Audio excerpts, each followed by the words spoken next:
have 1 hour.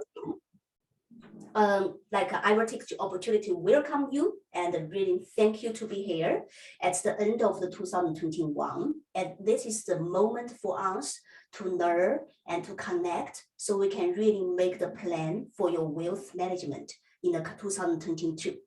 And later on, the Vincent will have more than 20 or 30 minutes to give you all the information you need to know about the income tax. Box 1, Box 2, Box 3. And then you will also have your chance to come out with the question you have. And so, of course, our communication is not only happened during this event. You are in our group, the WeChat group. Feel free to contact us privately or send us the email. We can organize the meeting, one-on-one meeting between you and Vincent. He can actually understand your situation and provides the specific proposal for you. Yeah. Okay. So, and I would like to take this opportunity also to introduce and connect now. So connect now investment partners, and our goal is really become the trusted long-term investment partner for our Chinese communities in Netherlands. Because what we found out now is we are key at that our wealth growth. But in Netherlands, we have so many excellent service providers and informations, but there's no one-stop platform where you can really gain the information, knowledge, but also having the direct conversation with the trustworthy service providers and have the team to support you with the communication. So we can connect, we learn, and we grow together. So therefore, we set up the Connect Now investment partners. And as what you may say in here, we are major provides the services in here. So if you are the person who has very specific services as the real estate makler, buy-to-let mortgage, self-living mortgage, your income tax, you can feel free to contact us. But like, we have one guest, he said, oh, I'm interested with the stock investment, but I also want to learn from that. Great, because soon in the March 1st, 2022, we will kick off our 1 year, the online trading coaching program, and we have lots to offer. Yeah, so the coach will be Andrew Bauer. Yeah, so, and if you are the real estate lovers, and you can either, have our makler and the mortgage services. Tomorrow, we will have the house mortgage services, the free seminar. Welcome to join us. Or if you are the real estate lovers, but you do not want to manage the property, you can feel free to understand our funds, real estate funds. And we also, in 2022, we are now in the communication with the very experienced land developer in Amsterdam. And so we are going to actually having our own, the real estate project. So where we are looking for more investors and partners to join us. Yeah. So, and that's all. Very short. I promise you I'm going to make it very short. That's all about us, Connect Now. And since we only have 1 hour, and I'd like to give the attention and the time for our speaker today, and also old friend of us, Mr. Vincent van Weider. Van Weigerden, I know. Mr. Vincent van Weigerden. It's always a slightly difficult name because of the G in it. Yeah, indeed. Yeah. So, and so before Vincent actually going to give you the introduction, and so I also want to give some words about who is Vincent. So Vincent himself, he's being the tax advisor and consultant for more than 10 years of experiences. And currently, he is the co-founder and the owner of the company called GVN International Tax Services. And he is also the professor who is giving the lecture in the Erasmus University. And so his services have to be for companies, but also for individuals. So if your company have some tax issue, and or you need accounting, bookkeeping services, you can reach him. If you personally have some income, like no matter from your salary income or your investment income, you need some specific advices, you can also reach Vincent. And himself also used to work for the KPMG, and we are very familiar with this firm. So now he's very dedicated and always there and happy to share. Okay, listen, I hope you like my introduction about you. Lovely, it's very nice. Awesome, yes. So I think, are you able to make the, yeah, you are the host, co-host. Please start with the presentation. Looking forward. First of all, can you see my slides? Not yet. Not yet, okay, then I need to share screen once more because obviously you screened yours, so let me check.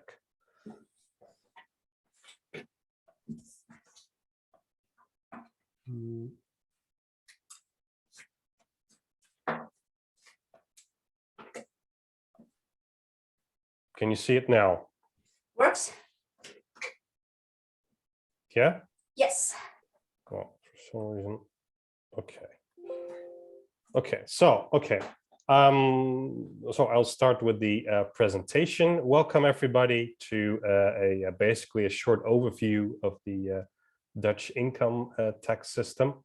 My presentation will be around half an hour, 40 minutes, and then I'll have another 15-20 minutes of just answering questions which you may have. I'm very happy to answer those questions. That's not a problem.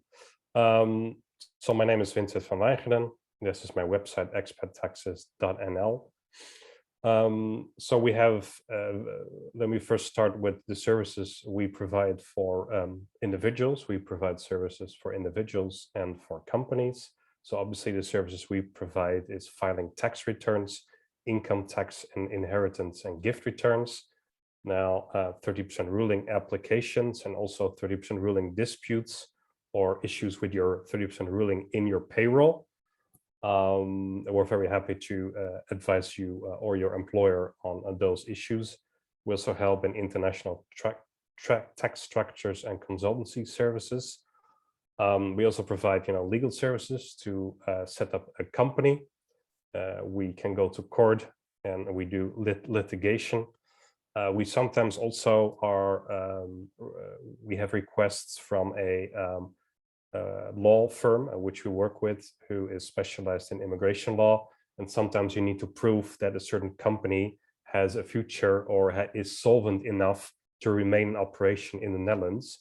And then we will also provide a written report for the IND with our own analysis of that company. So that's what we do as well. So those are basically the services for individuals.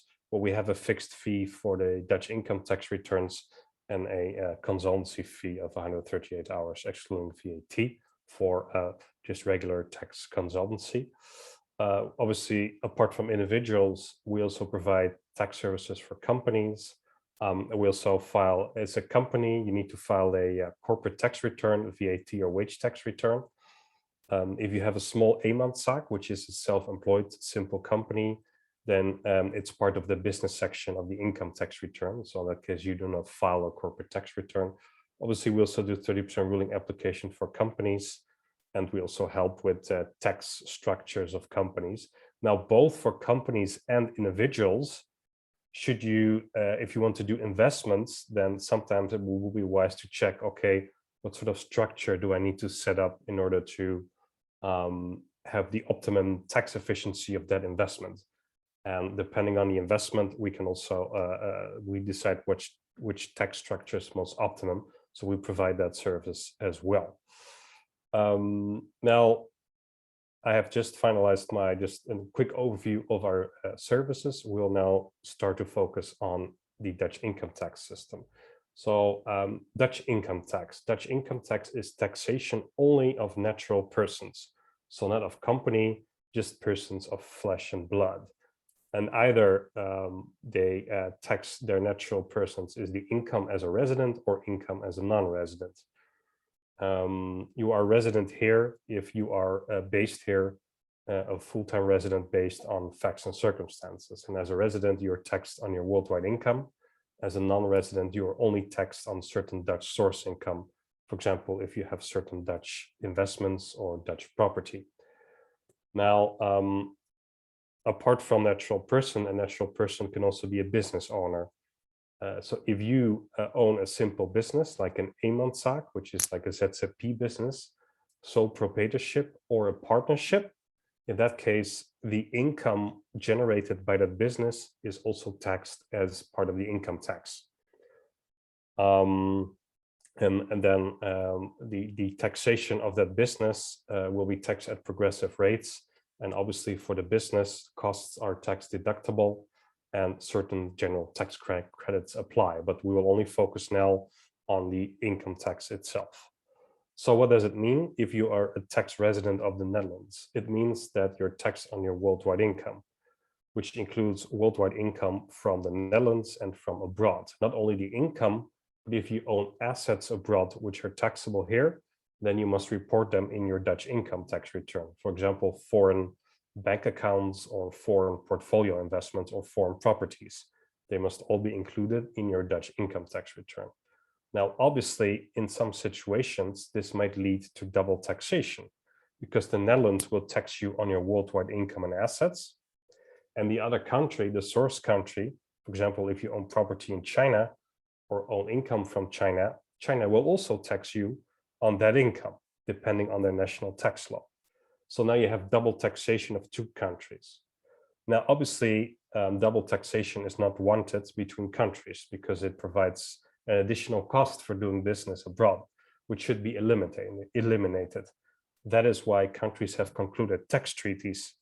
Now, the tax treaty, there is a tax treaty between China, but also tax treaties between at least 100 plus other countries. And the tax treaty will decide which country is allowed to tax what income. So if you are a tax resident of the Netherlands and the income is allocated to the other country to tax, then the Netherlands will provide relief of double taxation. If the income is allocated to the Netherlands, then a country such as China must provide exemption. So you'll probably, if there is a withholding tax, for example, on interest or any other withholding tax, then it must be refunded in the source country, for example, China. Again, that depends on the applicable tax treaty and the national tax law. But the main issue for you is to know that you're taxed on your worldwide income and that there is a double tax treaties between the Netherlands and different countries in order to avoid double taxation. Now, especially for properties, property is always taxed in the country in which it is located. So if you own property in China, you'll get exemption in the Netherlands. If you are a resident of China and you have property in the Netherlands, you must get exemption in China. So as a Dutch tax resident, you may be married or have a fiscal partner. Fiscal partners are each, if you are married or you're not married, but living together under certain conditions, then each individual must prepare and must file their own tax return. So you cannot file jointly. However, if you're fiscal partners, then although you must file each your individual tax return, you can basically are entitled to double exemptions for savings and investments, and any deductions may be allocated between fiscal partners. For example, if you own Dutch property and you have a Dutch mortgage, the Dutch interest, the mortgage interest is tax deductible. Now, although you may own both 50% of the property, you may shift the total deduction paid to the partner with the highest income, because that's when you get the highest refund. So as a tax partner, you are able to shift certain deductions between tax partners, and you can shift that to the person with the highest income, but also you are entitled to double the tax exemption. For example, in box 3, which is income from savings and investments, you have an exemption of 50,000 per person. That is in 2021. However, if you have a fiscal partner, that may be doubled to 100,000. So it's quite significant. So when are you fiscal partners? You must be married, or if you're not married, you must be seen as registered partners. In the Netherlands, we call it the registered partnership. It gives you the same legal obligations as being married. However, it's not seen as being married. So you don't have the whole marriage procedure. You can just write a contract and then you can be seen as registered partners. It's less romantic, basically. It's more business-like. Also, if you have joint ownership of Dutch property, you can also be fiscal partners. If you have a child, you can be fiscal partners. You have a cohabitation agreement, samenlevingscontract. You may then also be fiscal partners. However, in all cases, you must be registered at the same address. So I've already mentioned the benefits of being a fiscal partner, double exemptions, transfer of the deductions. Another important issue is the 30% ruling. If you have been granted the 30% ruling, there are two benefits. Either 30% of the income will be tax exempt, but you may also elect to be taxed as a partial non-resident taxpayer, which means that for savings and investments purposes, you are only taxable on Dutch property. You will not be taxable on Dutch and foreign bank accounts, nor will you be taxable on Dutch and foreign investments. So I think that's if you have the 30% ruling and you elect the partial non-resident taxpayer status. Now, if you are fiscal partners, then if your partner owns any savings and investments, then those will be exempted as well. So I think that's a very important benefit. In this way, your partner can also benefit from the 30% ruling, not because the partner 30% of the salary will be tax exempt. No, that's not the case. Only because the savings and investments will be of that partner will be exempted as well, but only if you're seen as fiscal partners. And the last benefit, if the partner has low or no income, he or she may be entitled to a refund of the general tax credit, which may be up to 2,837 euros, but that depends on the situation. So the Dutch income tax system, we have now explained what is the fiscal partner, some general basics of the Dutch income tax system. The Dutch income tax system, if you are a resident taxpayer, but also for non-residents, you are taxed in three boxes or three pillars, box 1, 2, and 3. Each box has its own type of income, which is taxed, and each box has its own tax rate. So box 1 is income from business, housing, and employment. Income in box 1 is taxed at progressive rates. Box 2 is income from substantial interest. Box 2 is if you own 5% or more of the shares in a Dutch BV or Dutch limited liability company or a foreign limited liability company. In that case, any dividend income or capital gains when you sell the shares of your limited liability company is taxable in box 2. Box 3 is income from savings and investments. We will discuss income from savings and investments later, but that's a separate box. And again, income from savings and investments is basically a fixed income from bank accounts or stock portfolios or properties located in the Netherlands. Now, only income as defined in box 1, 2, and 3 is taxable. That means that other income, which is not defined by Dutch tax law, is tax exempt. That's basically only a very limited amount of income. It's basically when you are under certain conditions. For example, when you have had an accident and you get an income from that accident because as a compensation for damages done, then that may be tax exempt. So there is there is a difference between residents and non-resident with regard to taxable income. As I've stated, residents are taxed on a worldwide income. Non-residents are only taxed on a Dutch source income, which may be if they own a Dutch BV, if they have Dutch property here, or if they spend a certain amount of time working in the Netherlands while still being a resident abroad.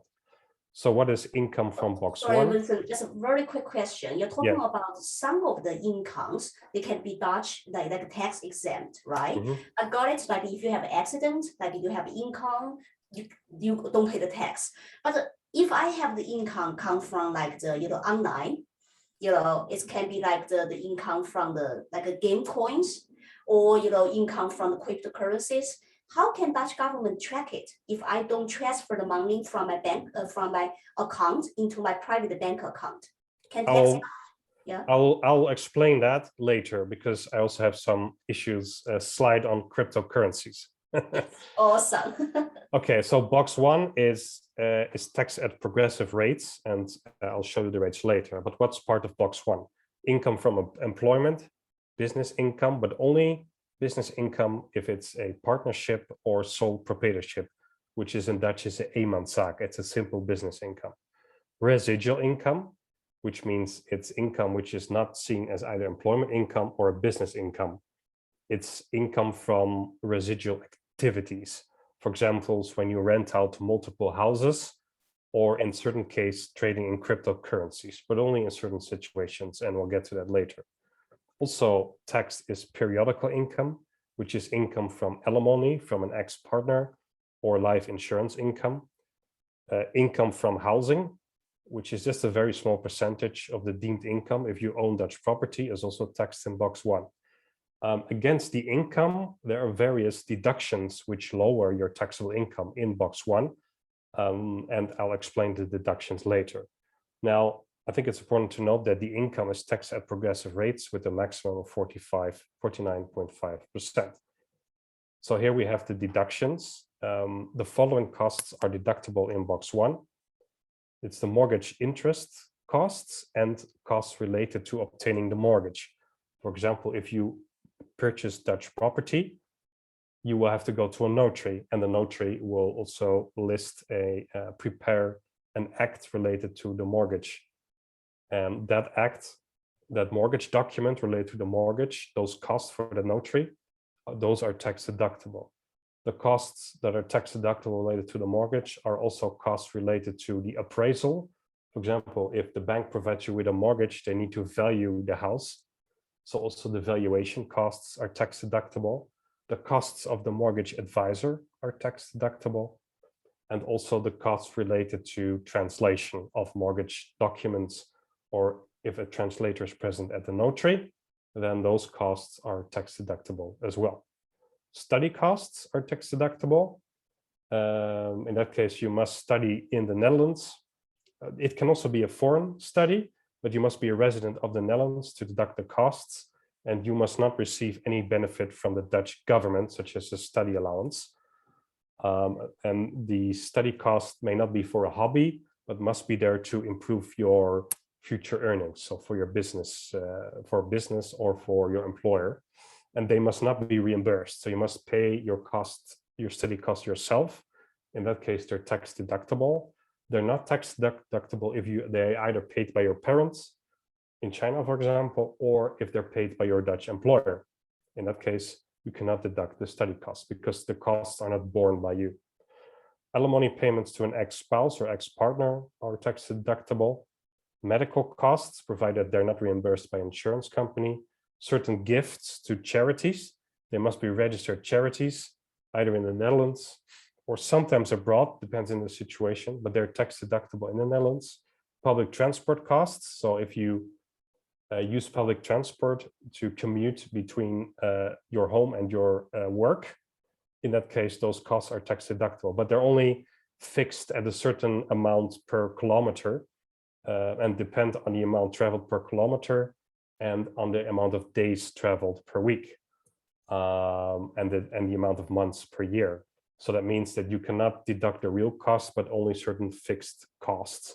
By kilometers, right? Yes, but they're fixed. So it's not the real cost, but the government set a certain rate for each kilometer traveled, basically. Okay.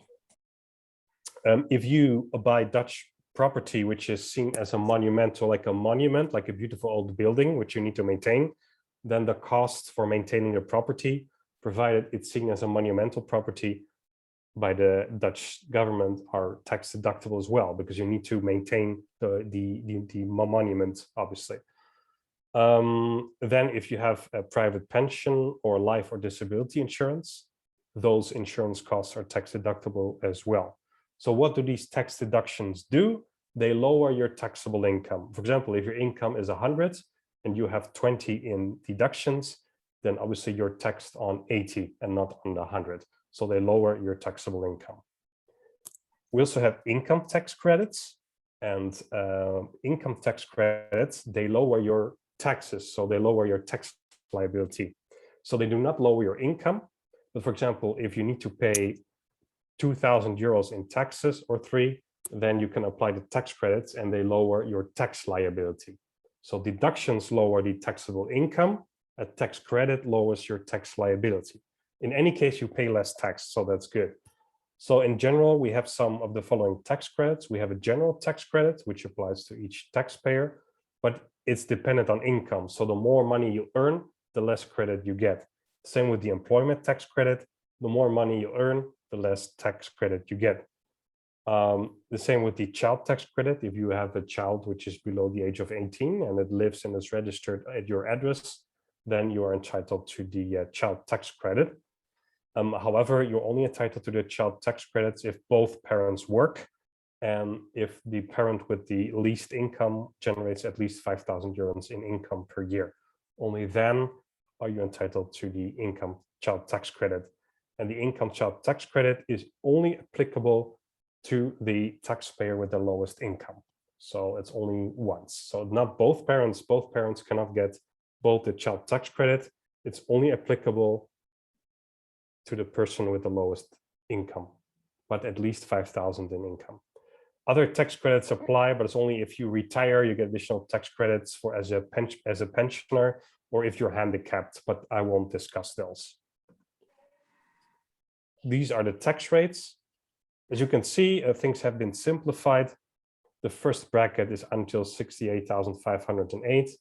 You have 37.10%, which you pay in taxes. And then the second bracket is above 68,508, and you pay the top rate of 49.5%. So it's very basic, and the first tax bracket of 37.10% includes 27.65% Social Security contributions. 孩子可以申请2000多块钱 tax credits. Now, if you have paid, so this is to calculate the tax liability. Once you calculated the tax liability, then you apply the tax credits. So what it means is you first, for example, if your income is 60,000, you apply 37.10% on 60,000, and then the outcome is reduced by applying the tax credits, and then you'll get the final amount paid. This is Dutch Social Security. It's 27.65%. It's you pay Dutch state pension, Dutch relative care, and Dutch long-term care. And apart from that, you pay through your payroll, which your employer must pay, Dutch medical insurance, or if you're self-employed, you get a separate tax assessment for which is 5.75% for based on your taxable profit.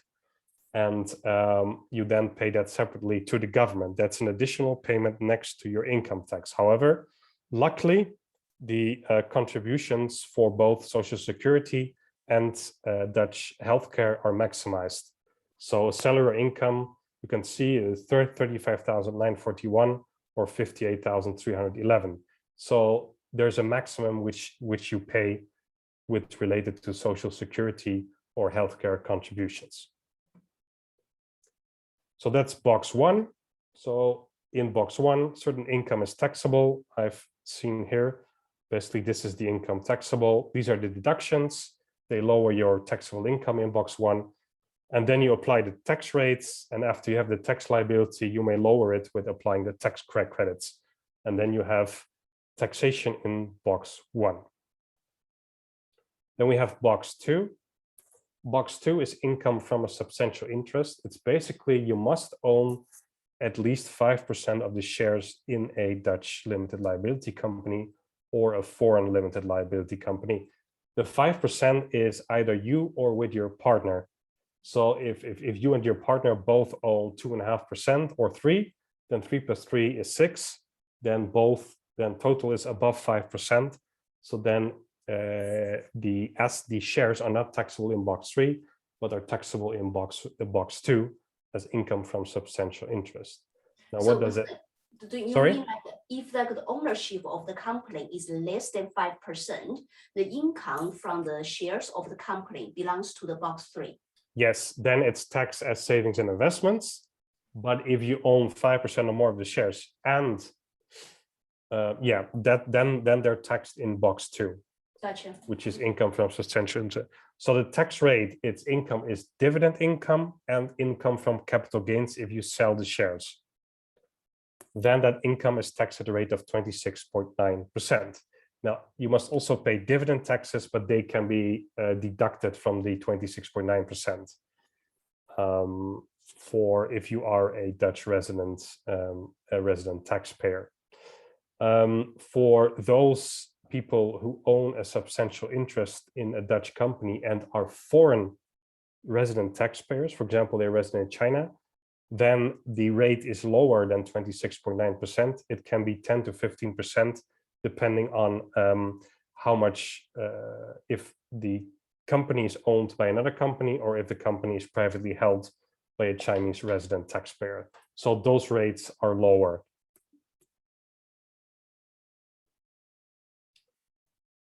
Then we have income from box 3.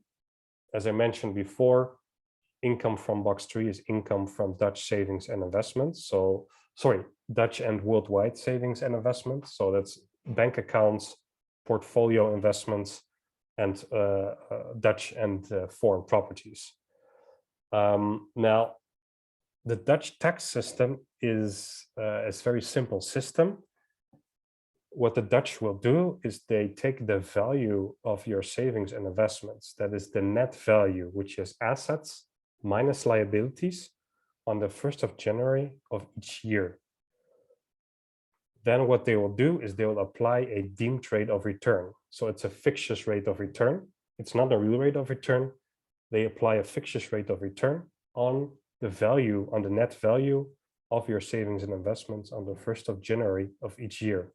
The outcome by applying the deemed rate of return is taxed at the rate of 31%. And I'll show that later in an overview. So in the Netherlands, the real income from renting out your property, from the interest earned on your bank account, from the dividends earned with your portfolio investments, or any capital gains when you sell your property, or when you have cryptocurrency gains when you sell them, or share gains when you sell them, they are not taxable. What happened in the Netherlands, we simply apply a deemed rate of return on the net value of your savings and investments on the 1st of January. So what happens in reality is irrelevant. So no taxation of capital gains. Foreign withholding taxes, for example, for withholding taxes on dividends and interest are all tax deductible in the Netherlands. And as I mentioned before, you have a threshold, which is 50,000 per person or 100,000 for fiscal partners. So if the value, if the net value of your savings and investments is below 50,000 or 100,000 for fiscal partners, then you do not have to report your savings and investments on your Dutch income tax return, and they're not taxable. That's basically how it works. So what are some savings and investments? It's cash, stocks and bonds, property.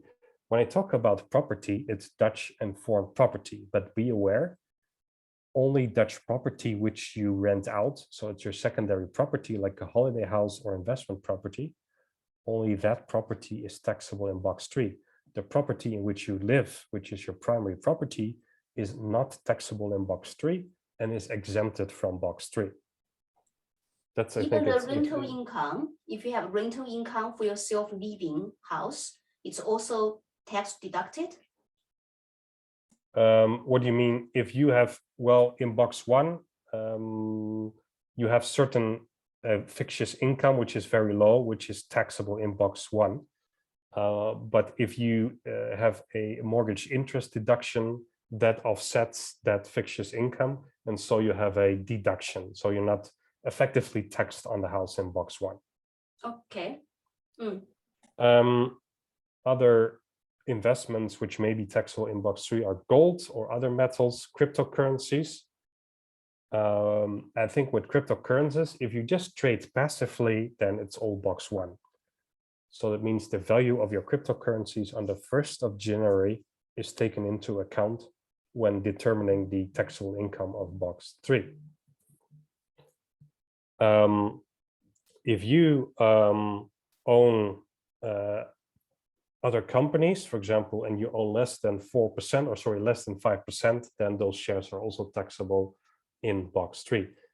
Now, if you have very active mining operations of cryptocurrency, then they may be taxable not in box 3, but in box 1 as residual income, which is taxed at progressive rates, and costs are then deductible.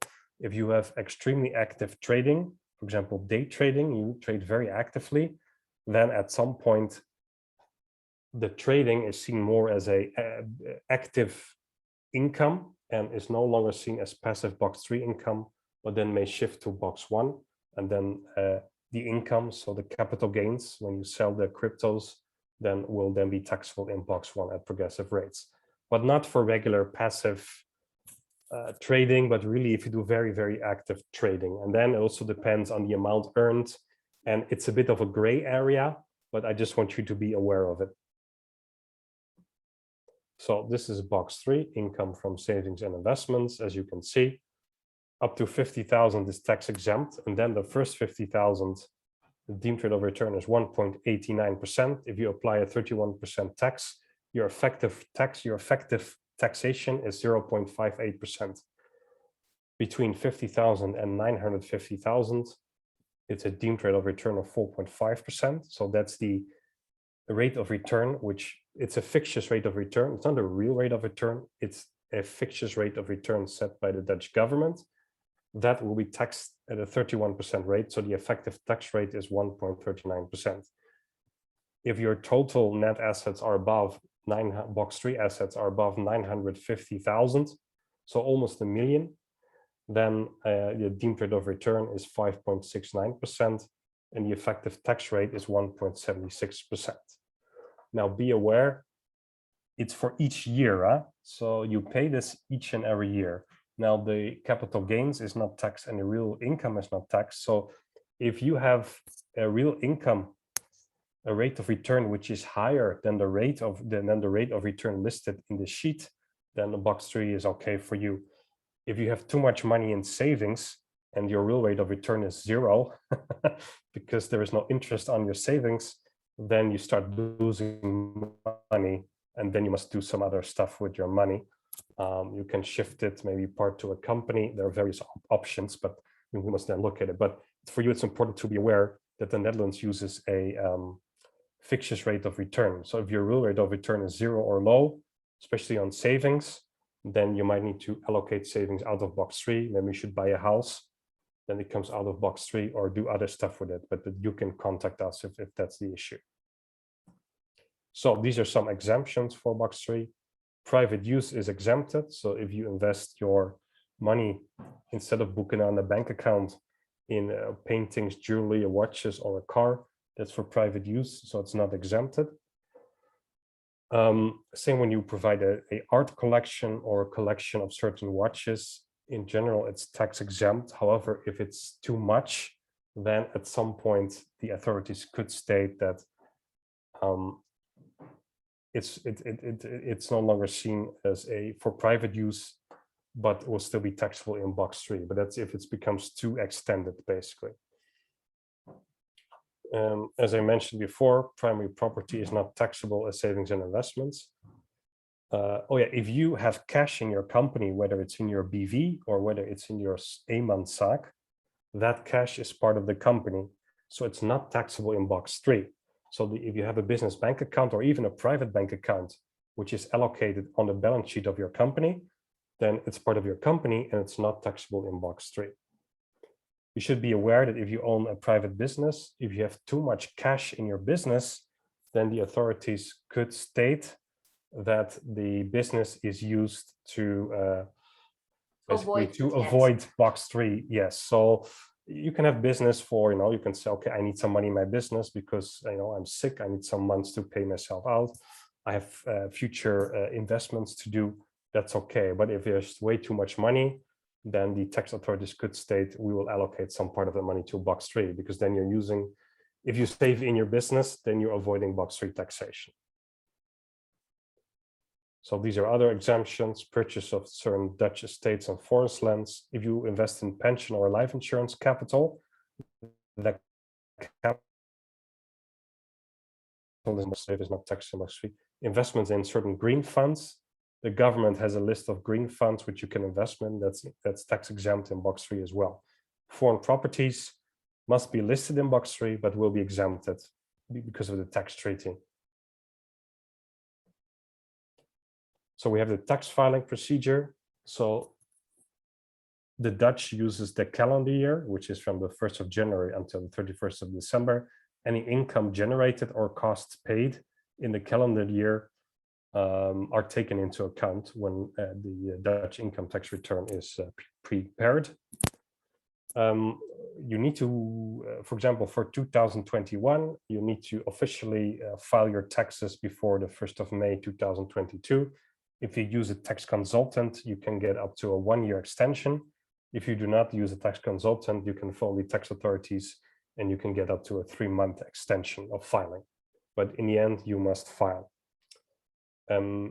Once the tax return has been filed, it could take around 2 to 3 months, and then you get a tax assessment. The assessment shows the calculation and the amount to be paid or to be refunded. If you need to pay an amount, then you need to pay within 6 weeks of the date of the tax assessment. And you'll receive the tax assessment by mail, by regular mail, in your being delivered at your house. Or a second procedure, which is identical, is that you'll get a message from the government that you have an assessment in your portal from the Dutch government, and then you can also see it in your electronic portal, but you need to log in using DGID. If you do not agree with the assessment, you must file a letter of objection within 6 weeks. You can only file a letter of objection if you have received a final assessment, but usually what will happen if you file the Dutch income tax return, you first receive a preliminary assessment within 2 to 3 months. If you do not agree, you can file a revised Dutch income tax return, thereby correcting the preliminary assessment. And then usually after a year or after another 3 to 6 months, after the preliminary assessment has been issued, you will get the final assessment. And if they agree, then the amount to be paid or to be refunded is 0, because then you have already paid or get the amount refunded when they issued the preliminary assessment. Now, usually when the Dutch tax authorities have any questions, they usually send you a letter before the final assessment is issued. So what they do is they first calculated the final assessment based on your tax return, and then later they can always take a look at your tax return and start asking questions and sending you a letter. If the final assessment has been issued, then that is no longer possible. Then it's done. Well, you can get an extension. Oh yeah, if the tax authorities make any mistakes, which is their fault in calculating the assessment, and you hired a tax consultant, then you can get a certain fixed fee, so a reimbursement of legal costs. It's basically not the real costs, but certain set costs, set refunding of costs, which you may request. So this is one of my last sheets. This is the income tax return forms. So when you, in the year of immigration or immigration, you file an M form. If you're a full year resident, you file a P form. And for non-resident taxpayers, you file a C form. Only P and C may be completed digitally, and the M form may be completed on paper, and soon also digitally. I'm not sure, maybe by 2022, you can also file the M form digitally. If you purchase Dutch property and you have a mortgage interest and you need deduction of mortgage interest cost, usually you need to wait until you file your tax return before you receive the refund. However, if you file a preliminary refund, then you already get the refund in the year in which you buy the property. For example, if you buy property now in 2021, then normally you must wait until 2022 when you file your Dutch income tax return to get a refund. If you file a preliminary refund form, you already get it within 1 month. So it's basically a cash flow advantage. You don't have to wait until 2022 to get your refund. So I will complete my presentation of the Dutch income tax return with some tips. You suggest to file an income tax return in the year of immigration and emigration. Why? Because you're likely entitled to a refund because of the application of the tax credits. If you have a fiscal partner with very low or no income, then he or she is entitled to a tax refund of the general tax credit, so it's free money. When you have no income, but for example, you have study costs or any other deductible costs, you can still file a return because that deduction, although there is no income, you can carry it forward to future years. So then you can deduct, for example, if you have a deduction in 2022, you can use that deduction, the negative income, to lower your income in 2022 or 2023. So it's very beneficial. Even if you know income, you can still file your tax return and make sure that you have this deduction, the cost which you have now, to offset your future taxable income. So it lowers your taxable income in the future, but you must file in the year when you pay your tuition fee, for example. And last but not least, if you have 3 years and if there is a peak in income in one of those years, you can ask for the Dutch tax authorities to average your income, and then you also may get a refund, but there is a threshold of 500 euros. For example, if you have no income and then all of a sudden you have a very high income and then very, very low income, you pay taxes on a very high income. But then if you ask them to average those 3 years, then the higher income may be averaged over 3 years. So you may be in a lower tax bracket. So you may actually gain, well, it may save you payment of taxes. So those are our tips. Again, a very short summary of our services. And this basically concludes my part of the presentation. I hope you have some information on some general information on a Dutch income tax system. And we'll be happy to answer some questions you may have. Thank you, Vincent. Yeah, so actually it's very structured and sharing and covered all those 3 boxes. And we also heard some the new situation regarding the properties and also for the cryptocurrencies, because it's a very hot topic nowadays. Yeah. So, and in the meantime, I'd like to, I do have some questions if all the other audience and, say we already got a question on the, chat box. So the question from Yang is, how does it work with NFT art collection, exemptions of both 3 income? Oh, do you mean the NFT art? Yeah, do you mean the tokenized art, right? Virtual art. Do you mean that? Yes. Yes. Okay. Well, that's very interesting because it's basically art. And what are you going to do with it? You just keep it that way, I assume. I should say it's either a box 3 investment. Do you intend to sell it in the future? Probably, I guess, when the price is going well. Yeah, maybe you could say that maybe just having 1 or 2 art pieces, they may be exempted. But if you have furthermore art pieces, because of the huge price increases, and especially if you keep them short, then it's easier for the tax authorities to state, well, this is more for as an investment than for private use, because you cannot put the tokenized issue. Maybe you can put it on your laptop as a nice, or on your TV screen in your house, but you cannot put it on the wall.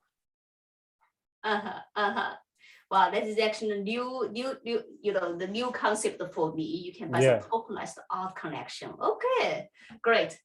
Yeah, and also for all the audience, or if you have any questions, you can unmute yourself, or either just type your questions on the chat box, like what Yang did. Yeah.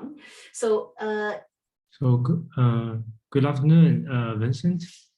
So so basically I have maybe two questions. The first question is about the 30% rulings. I come to the Netherlands for work throughout the search year visa, so the zoekjaar. So is that possible for me to get a 30% ruling? Is there any chances? Well, you have not been recruited from abroad. It's only possible if you are non-resident. And how long have you been in the Netherlands? I only been in Netherlands for 3 months. I think 4 months. Okay. It will depend, because if you have a zoekjaar and if based on facts and circumstances, you may still be considered a non-resident. In that case, if you have a company, you are recruited from abroad, and then provided you meet the salary norm, then you should be able to get the 30% ruling. There has been basically some case law on this, and the court agreed that it was possible, but it really depends on your exact circumstances. So it may be possible. So it's hard. Well, we'll have to check if you are really a non-resident, because if you're here for maximum up to a year and just for studying, and your visa is only for a year, and did you go back to China in the meantime? Yeah, during the COVID, I've been in China for almost half a year, and actually, well, that makes it interesting. So within that zoekjaar visa, you have been in China for half a year due to COVID as well. Not within the zoekjaar, it's before the zoekjaar visa. Before the validation of the zoekjaar visa, I've been in China for a while. Okay, and then you had the zoekjaar visa. Yeah. Then what's your current situation? You're still within that 1 year? Yeah, but I think later on my employer will apply for the KM visa for me. So Kennis Migrant visa for me. Yeah. Well, there may be a possibility, because normally you have to be recruited from abroad. So if you say a few years here in order to do a study, then it's not possible. But if it's up to a year, there may be a possibility. And you did not do any PhD, right? In the No. Okay, because then that's exempted. So then you do not have to be recruited from abroad if you have a PhD, because then you must find a Dutch employer within 1 year of finalizing a PhD. So in your situation, it may be possible. Your employer will have to look at the situation. Yeah, actually, even though I don't do a PhD, maybe do you know the philosophy of engineering? That count a PhD in the Netherlands from the government point of view, or it is not? No, if you have a PhD, then you must have an official statement that you have a PhD, regardless in which subject. Okay. It is. So maybe, Yeah. Okay. And also the second question is that, for example, my parents live in China, and also I might, let's see, my parents gave me some fundings. So will it be taxed? Well, if your parents provide you with gifts, then because they're outside the Netherlands, they're not taxable, they're not Dutch nationals. So you won't have to, it's all tax exempt from a gift perspective, from a gift tax perspective. However, if they put the gift on your bank account, you are taxable on your bank account on the 1st of January, unless your savings and investments are below the threshold of 50,000 or 100,000 if you have a fiscal partner. Okay. Okay. So yeah, that's all my questions. Thank you for your answers. Thank you, problem. thank you, Andrew. Thank I you. think your questions also sound relevant with some other cases like we often meet. So like if you have some, specific, the question or something you haven't been like communicated, well in the public seminars, feel free to book the private call with Vincent. So in the meanwhile, like we got one more follow-up question from Yang, and we also have the question from Lei Xie or Xie Lei, right? So like this first from the the Lei Xie. So she has two questions. Question one is, how is the taxable value of stocks and the cryptos decided? It's basically the value on the 1st of January of the year. That's the value. Okay, so because like the things, for instance, like if we keep our the investment and they're all in the portfolio of our crypto account or stock account, they are not in our like bank account yet. No, but it doesn't matter. I mean, if you have the legal right to the cryptos, right? Because you can convert them, you control them. So then you must, it's basically the value on the 1st of January. Okay. So actually we do. I know that they're not in your bank account, but it doesn't matter because also shares, if you own shares, they're not on your bank account. They're not cash yet, but you can convert them to cash if you want. You are able to sell them, the same with the cryptos. So they have value, and if they're taxed in box 3, and they're taxed on the value on the 1st of January. Gotcha. Can you imagine if we filed it on 1st of January, the value looks high, and the day after the value dropped? Yes, that's exactly why people. It depends, if they increase in value, then maybe people are happy because then they sell with the capital gains, and the capital gains are not taxed. But yes, it may happen that you have the value on the 1st of January, and then in April or May there is a 30% drop in value. That doesn't matter because we take into account the value on the 1st of January. So if it goes up, you're lucky. If it goes down, you're unlucky. Yes, indeed. So, and then we have a second question, like Gabby mentioned, is a crypto trackable by the tax authorities? Well, what they do is they now have information, not yet entirely, but they're literally looking into if in information sharing agreements with crypto, how do you call it? Crypto service providers, or those where you have your account. So it may not always be traceable, but definitely soon they will be. Okay, yes, got you. They're getting more and more connected, even with the crypto service providers. Got you. Yeah. Okay, we got a fresh question from Yang. If a loan provided on certain investments, can the loan be deducted from taxable value of asset? Yes, if the loan is classified as a box 3 loan, so if you use the loan not for your primary property, but for other reasons, then yes, it can be deducted from the value of your box 3 assets on the 1st of January. Yes. Got it. We got it. Okay. So what is the impact on tax if we lose due to an unexpected event, like a fraud? Could it be deducted from profit gains on other investment? Sorry, could you repeat the question? So overall is, for instance, like you actually like lost from your like unexpected the event. For example, like if you do some investment, but you actually have lost, but this loss is not from your personal decision. Maybe it's by the fraud, right? You are like a victim. Well, normally you cannot deduct any costs. However, if the value is lost due to fraud, then you can state that you will have to value that asset and it will be 0. So in that sense, there is no market value because it's lost due to a fraud. And then yes, in that case, you cannot deduct the negative income, but you can put the income at 0 for that asset. If she or him has some investment income from other, investment, the portfolio, can she shift that for him shifted? Yes, the investment portfolio, so box 3, can also be shifted between fiscal partners. No, I mean like all under you, like you are the owner from different investment portfolios, and this portfolio you have lost. But another one, you have the return, like the income return. Can you shift the lost? No, no, Okay. because both the income is not taxable, so the loss is not tax deductible. So it's irrelevant.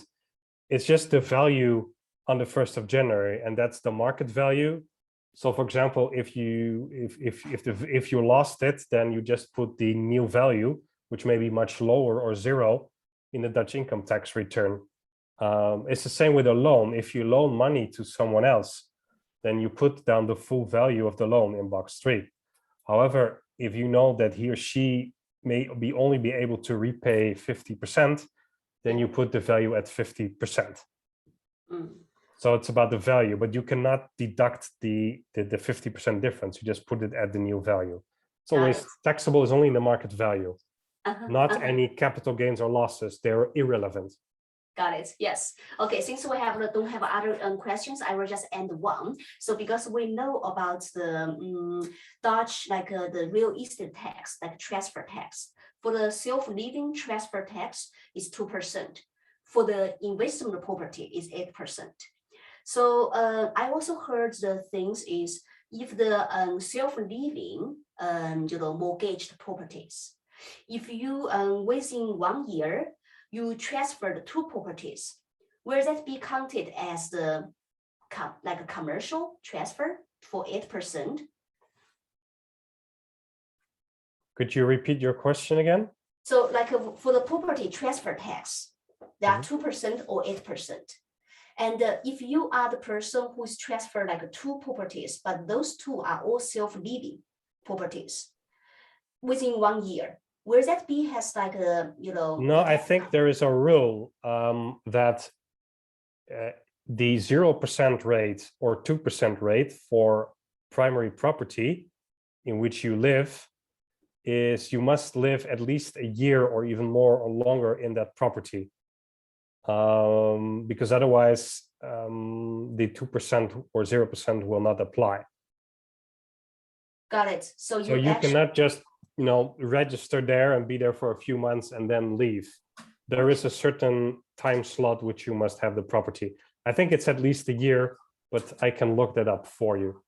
Okay, that's quite interesting. Okay, gotcha. Yeah, for a year. Yes. So, and I think up to now we checked all the questions and also including mine. Thank you, Vincent. Yeah. So, and like what we have mentioned before, and we are about to enter the 2022 January 1st. If you're reading like this for the past 2 years, the situation is also very complex. I know some of you already have like into the real estate or cryptocurrencies or stocks, or you just coming here to study and you have some transfer from your, the visa, your salaries, your ownership of the companies. And now it's a moment before you go to file your income, and feel free to really go have some private conversation with Vincent, just to let him have some picture about your background situation. So you might going to avoid a lot of like a potential risk, might actually have some benefit from the Dutch tax. So tax in Netherlands is like the coin with 2 sides, or like a knife. If you use it well, they gotta be benefit to you. Yeah. Okay. So that's all, I guess, for today's our seminar. And Vincent, we will have more seminars like that. And I'm really, really happy for all of you really come in the middle of the day and the middle of the week. And the income. Yes, exactly. Yeah. Yes, yeah. So, but we will continue to organize these seminars, and we are happy to share and communicate with your situation. So, and follow us, and follow Connect Now, and so we have the advisors like Vincent will be there, stand for your happiness in Netherlands. Okay, so thank you for your all. Wish you have a good day. Thank you, Vincent, and for your. Thank you very much. Thank you, Vincent. As well for the organization. Okay, yeah. Thank you. Have a good day. Thank you. Have a good day as well. Thank you, everyone. Bye. Bye. Bye-bye. Bye-bye.